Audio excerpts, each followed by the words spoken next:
And since we've mentioned Bismarck already, the one thing that Bismarck understood was that as long as Germany had good relations to Russia, there would be no European war. So Bismarck had something called the Reinsurance Treaty, and it meant that essentially, I'm not going to sum up all the details, but it meant that Russia and Germany would never go to war, no matter what.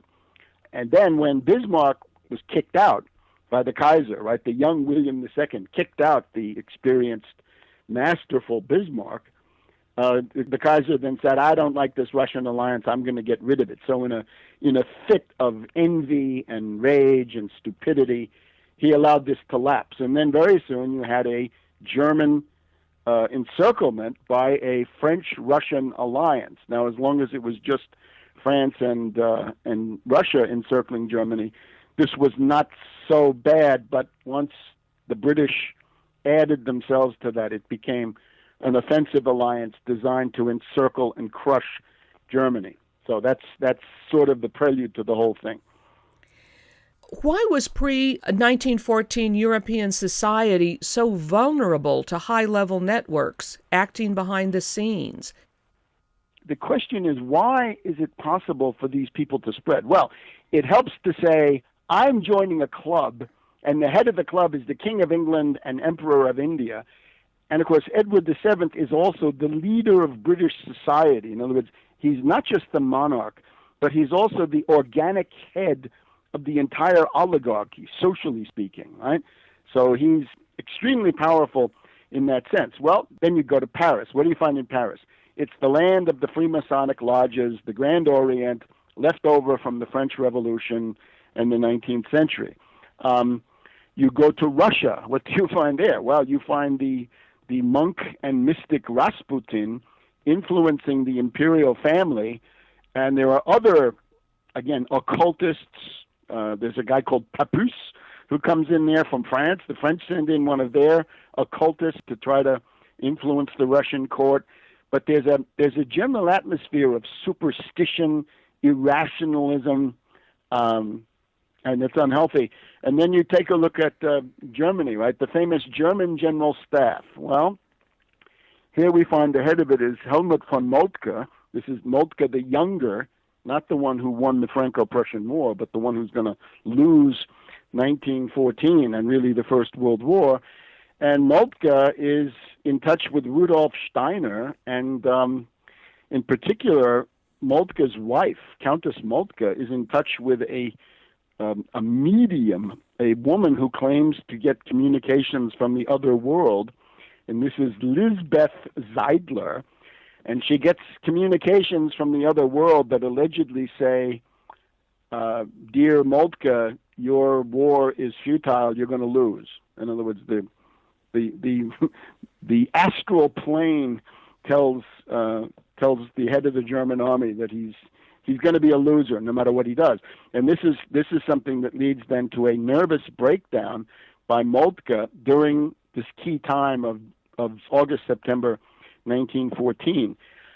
There's also the problem that Emperor William II is part of a court clique where transvestite behavior is very common, and this is a tremendous public relations problem, because if this becomes known that the emperor is taking part in this, right, the rather straight-laced society outside the court would then quite possibly insist on the abdication of William II.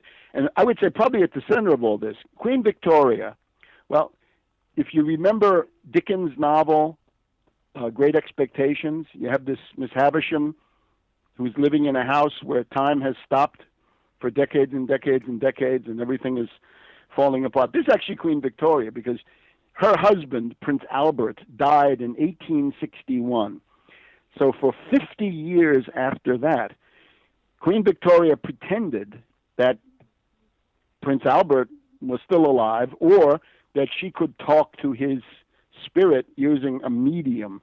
And her medium, her communication to the other world, was her Scottish house servant by the name of John Brown. And I think this is the basis of the British occult bureau. And I would say then, starting from that, you can see these tentacles that reach out under the supervision of Edward VII into the Paris lodges, the Russian court, the German general staff, and so forth. So it's an extremely unhealthy spiritual, intellectual world. And as long as people are irrational and superstitious and racist, of course, then I think Edward VII has an easy time of making them into chumps.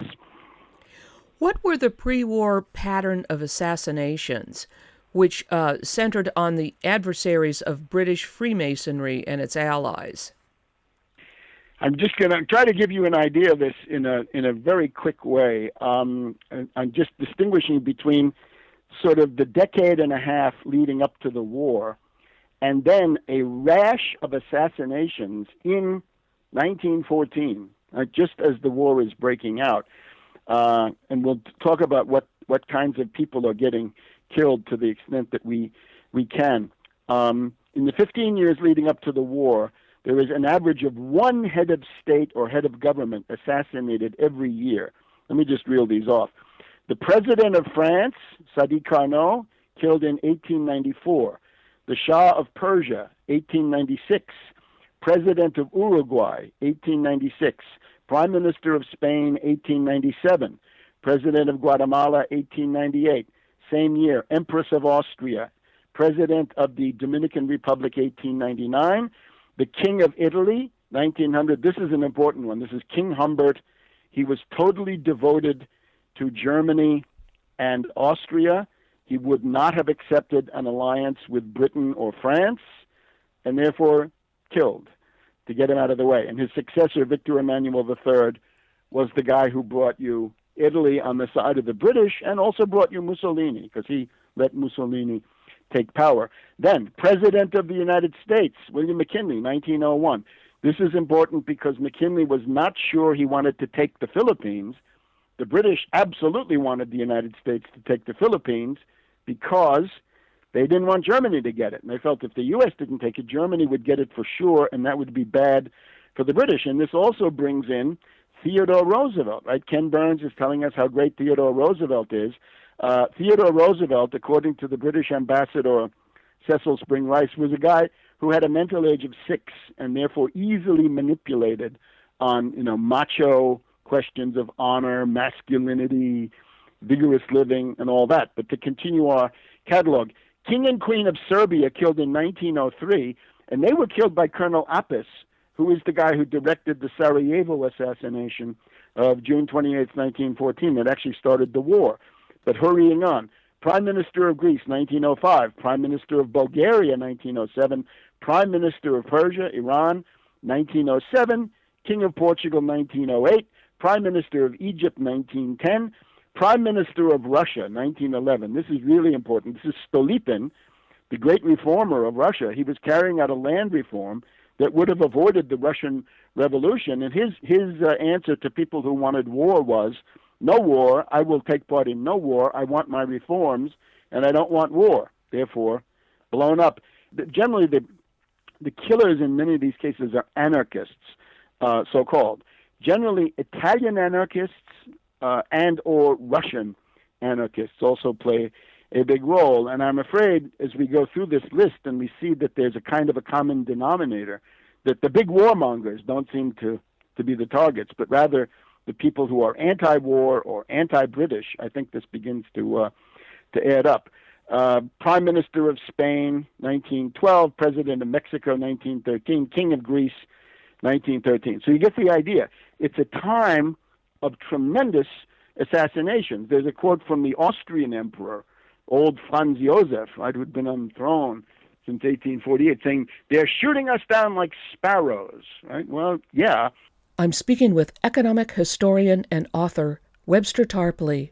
Today's show, Edward VII of Great Britain as the precursor of World War I. I'm Bonnie Faulkner. This is Guns and Butter.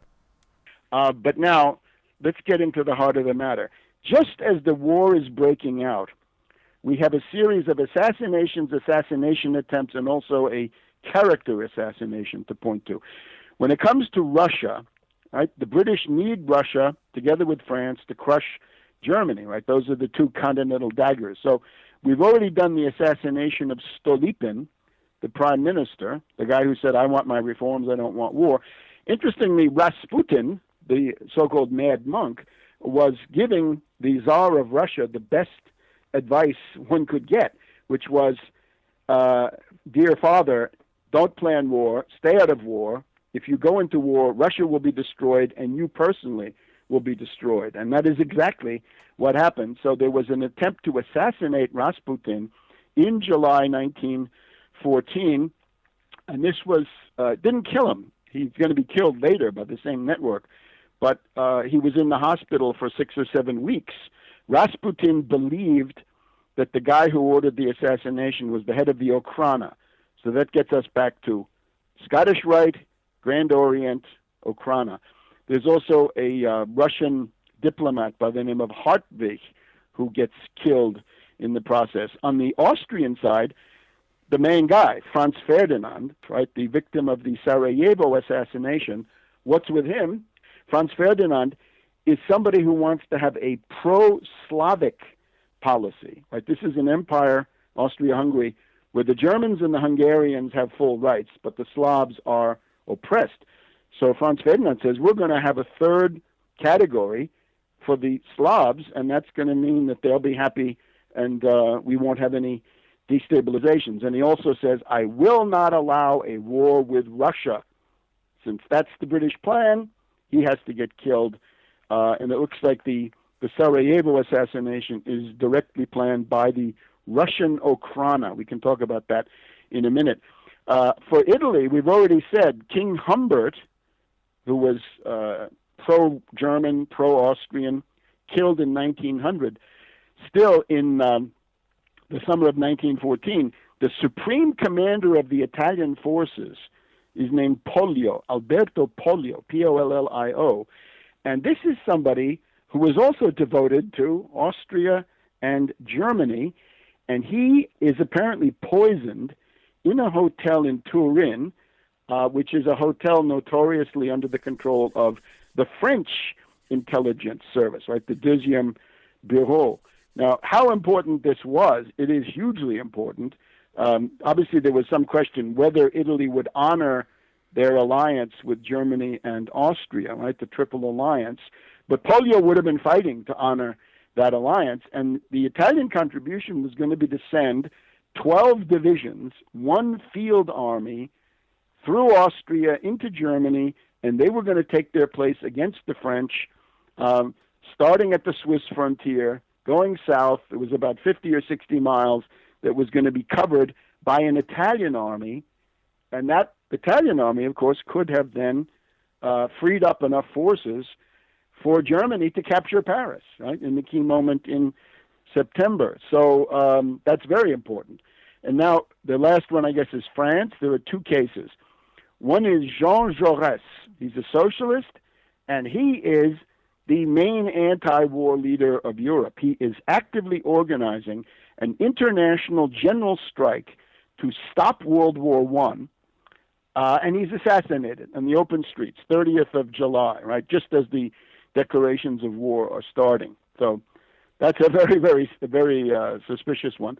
And there's also a radical politician by the name of Caillot, who is thought to be pro-German, anti-war, and in his case, he is hit by a scandal. His personal life, the existence of his mistress becomes a big scandal. And of course, his wife is so upset about this correspondence being published in Le Figaro, right, the main newspaper, that she goes to Figaro and personally, with her pistol, assassinates the director of the newspaper.